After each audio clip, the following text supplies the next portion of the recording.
So can you the live stream's about to start, so can you just quickly introduce yourselves and tell us what Okay. TNR is, so that everyone who is watching knows what we're talking about? Okay. Well, I'm Carol Hyde. I'm retired executive director of Palo Alto Humane Society. I'm president of a new organization called Project Humankind. We will be giving humane education and advocacy and intervention interaction with the community in the coming year. Yeah, and I'm Leonardo Delgado. I was formerly with Palo Alto Humane Society also. I'm also retired, but not put to rest or to pasture. I'm joining Carol and a few other very dedicated humane educators and community people to form this new organization called Project Humankind. Okay. And do you want to talk a little bit about what TNR is and Or do you want to just? Yeah, TNR means trap, neuter, or spay if it's a female, return. And it's a way that's accepted now by most humane societies and most animal welfare groups across this country and as well as abroad as a way of controlling cat population.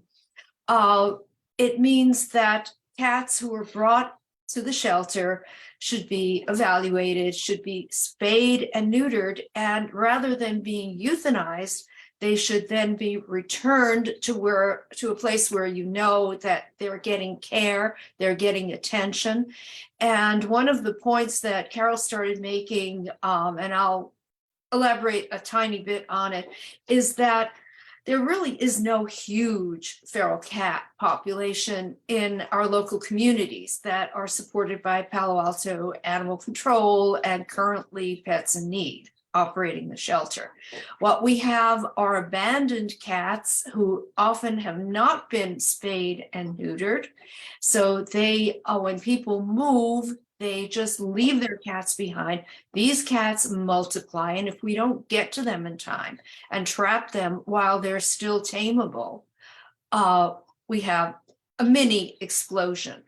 The people who've been taking care of this are community volunteers, TNR people, ourselves, rescuers, feeders, observers, and people who run the colonies to make sure the cats stay safe, are fed, remain healthy. We have been actually footing all the bills for spay and neuter in this area. So it hasn't fallen upon a municipal entity to do that. We've been paying for it.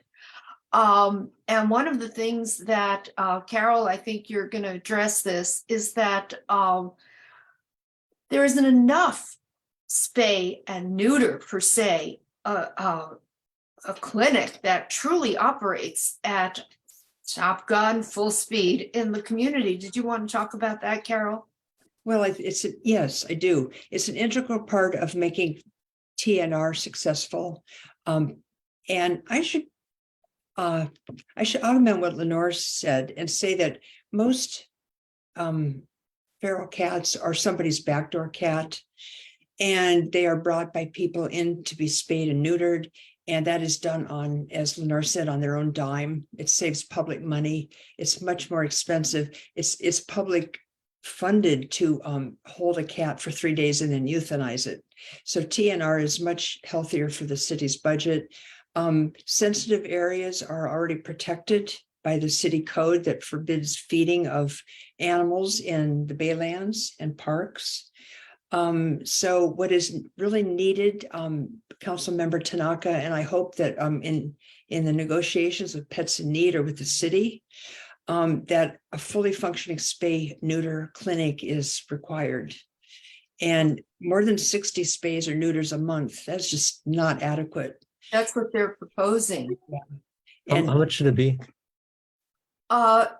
At least double that, at least, if not more. And if we could hold a little survey in our area, I'm pretty much connected with, there's a TNR group that's very active on Facebook, which is the entire Bay Area.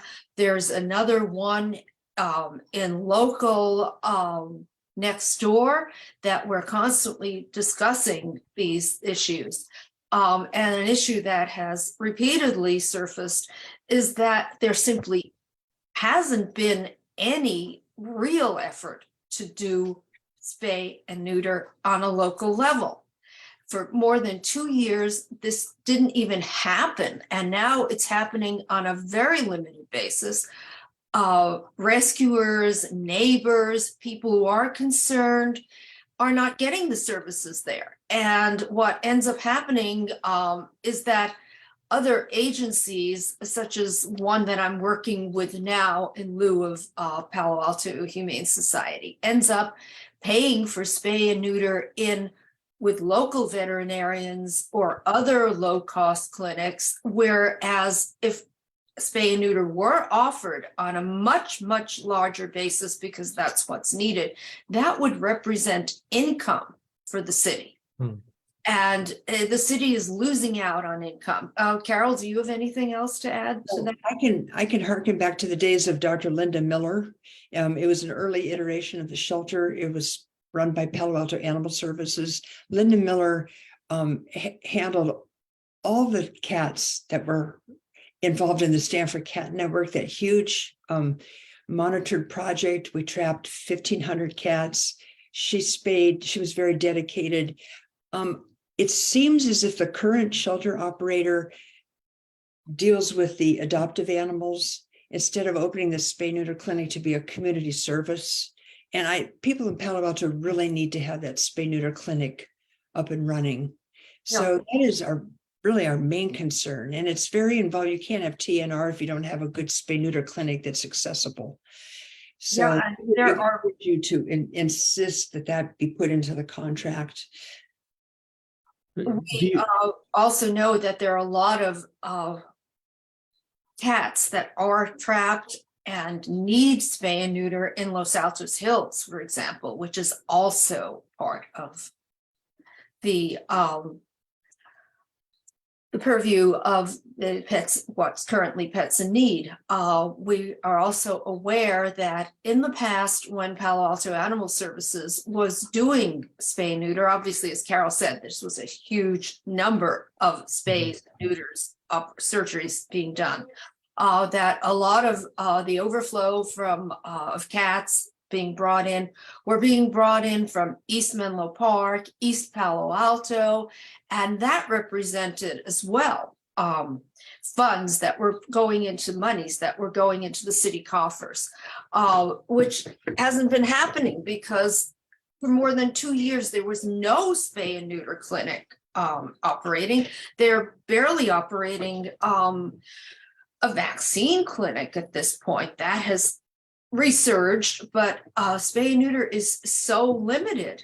And the community also has dogs and pet rabbits, all kinds of animals, pets that you probably know, council member, that if you go to a private vet, it's astronomical. So people really need that shelter to have a fully functioning clinic.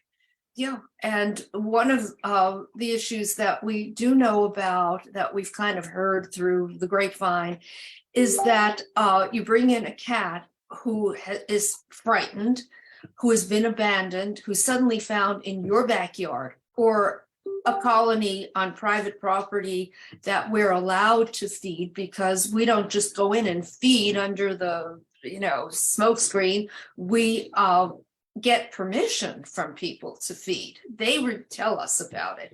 And the cat is brought in, or a kitten is brought in, and they're not given enough time to be fully evaluated. Some of these animals that are given back and end up in a backyard or wherever, they could be adoptable animals, could be fostered, and could represent another source of income for whoever operates the shelter. So that's important. And it seems like there really isn't anyone who's doing that there. And I don't know, we don't know about their volunteers or their staff or anything, but this would be a wonderful volunteer program, foster program that other shelters have. I would like to just say too that I think that Palo Alto's animal control officers are terrific. Yeah. They're really outstanding. So I just want to put that in there too. Yeah, we've made recommendations on Nextdoor and through Facebook. There's a problem, please call Palo Alto Animal Control. They will help you, and they've rescued wildlife. One of their latest ventures was I think an eagle, a bald eagle that landed in someone's property, and Animal Services was there and ready to intervene if necessary, and monitored this situation for a couple of hours. It turned out they didn't have to intervene, but they could have. They've saved a lot of wildlife, and they've saved cats and dogs from precarious situations, and the whole community is very thankful to them for doing this. So, does Pets and Needs know the need for more neutering services? Is that something that they know, or is that something they don't know? I think they have to know that because people have called repeatedly for appointments. Okay. Put off for months. Of course, there was the closure. And also there are a lot of comments on Nextdoor and kind of that sort of bulletin board effort where I'm probably aware of those. But Yeah. yes, they have Okay. to be aware. And do they actually make money doing this, or I mean, is it actually profitable, or do they actually lose money per neuter? I think a spay neuter clinic could pay for itself. Okay. Yeah, I'm not sure about their financials. We don't have access really to their financials that I'm aware of. So if it could pay for itself, why wouldn't they want to scale that up then? I don't know. Do you have any idea, Carol, why they might not? Well, I want think the pipeline was a little bit empty for a while of vet techs. I think the city also had trouble hiring back when, but there are, Davis has a spay neuter training program. I'm sure that the right people can be found. Yeah, and Foothill has an active veterinary technician program, a 2-year program, where people actually get an associate degree in that field. Okay. Okay. What's your guys' thoughts in general about Pets in Need, in terms of just the organization and its efficacy and all that kind of stuff? It's my opinion that they are trying to run 2 different kinds of shelters under one management. I don't know the repercussions of that, but Palo Alto's open shelter is very different from the private shelter that they run in Redwood City. And the mission, you could even say, is different. I think skill sets might be different. I don't want to say too much, but you could look on Nextdoor and see what people have to say. We don't really know enough to state any real facts. I just get this information, and one of them was about a dog that was being fostered, and Pets in Need wanted this dog back and said they would euthanize the dog, and the person wants to keep the dog and give the dog treatment herself. And I've lost track of that thread. I don't know what's happening with it. What Carol said, I think, is really important, that it's 2 different shelter models. Pets in Need in Redwood City is devoted to taking animals from other shelters and bringing them, saving their lives and bringing them to Redwood City.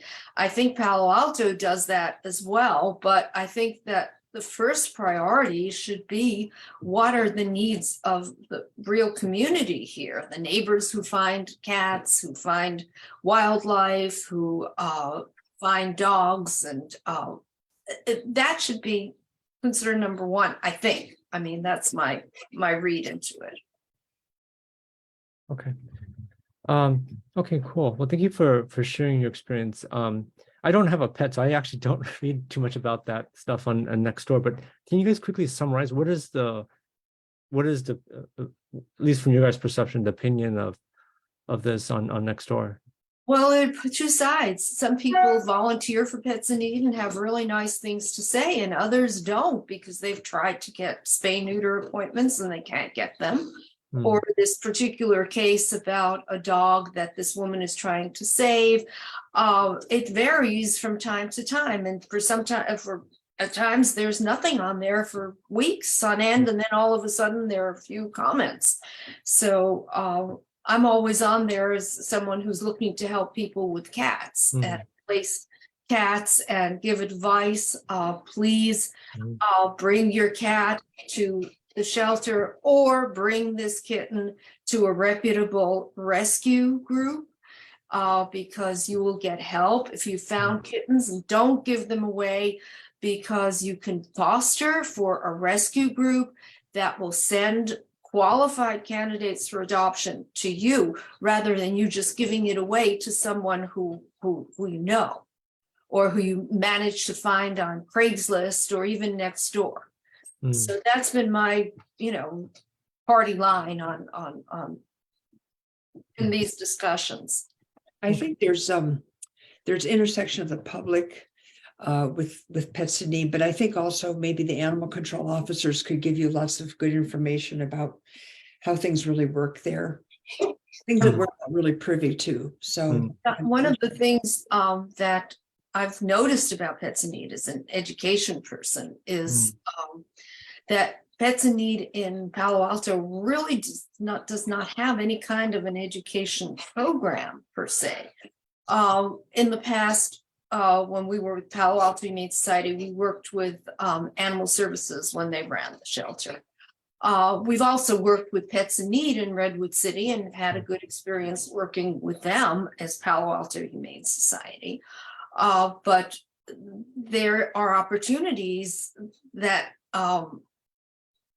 could surface at the shelter if they were put into place, like active foster programs, shelter visits. I'm not sure of what they're doing, but it doesn't seem that from my standpoint, it doesn't seem that they're doing as much as Redwood City Pets in Need in terms of attracting children, adolescents to learn about animals in Palo Alto.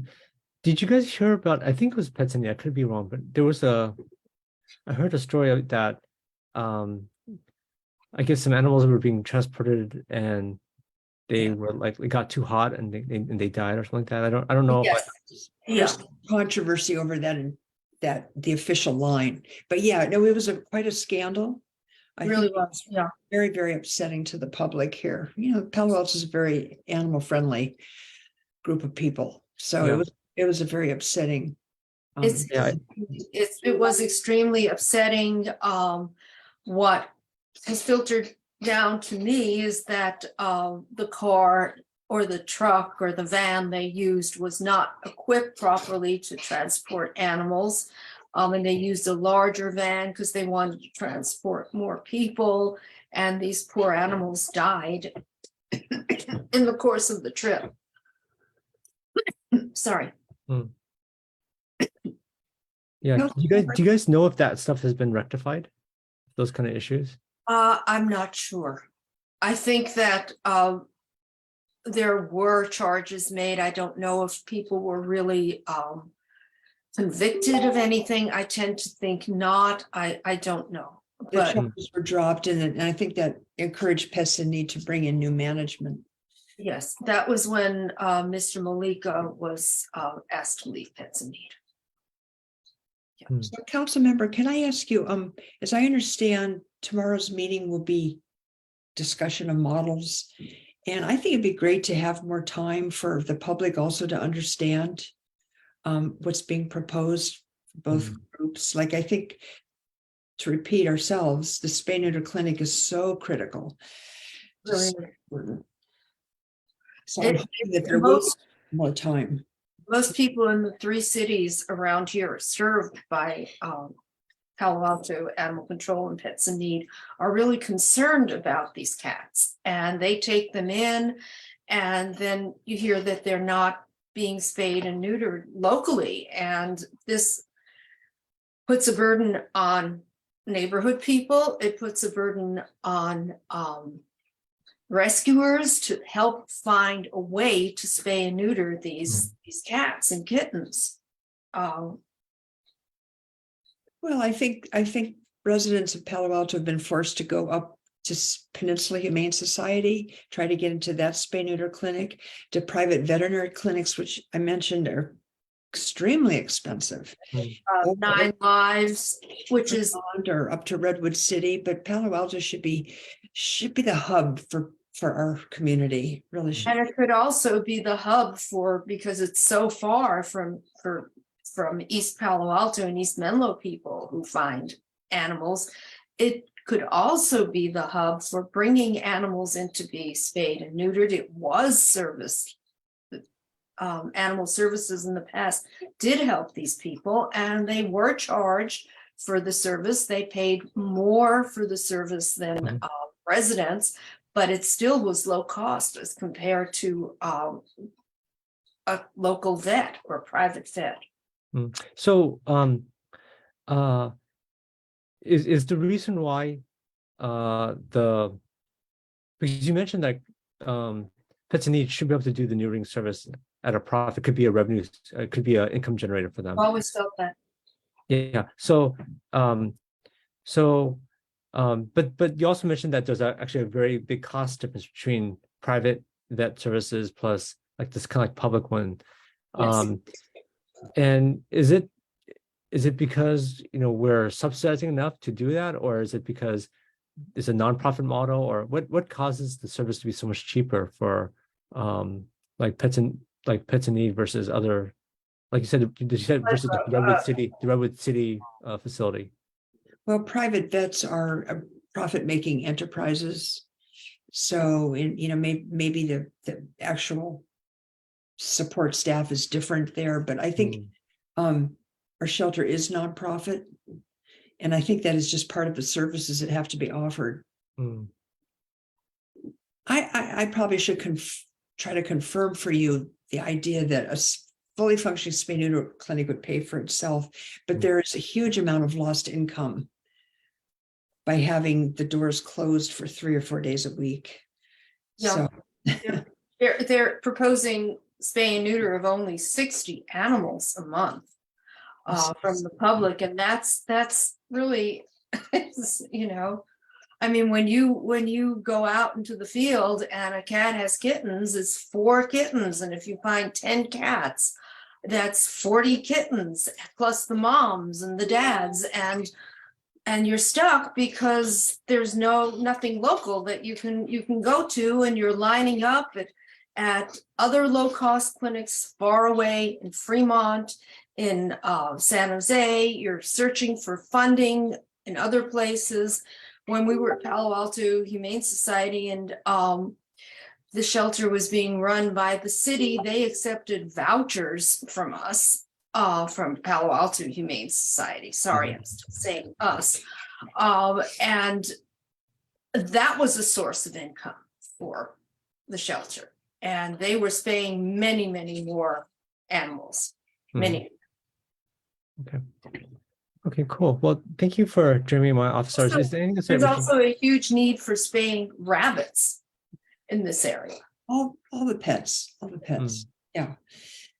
Thank you for giving us time. Sure, of course. Yeah. No, I wanted to hear from you guys on this, and I think probably the members of the public are now more educated as well. So thank you so much for coming on and chatting. Thank you so much. Thank you. Okay, have a great day. You Okay. too. Thank Okay, you. bye-bye.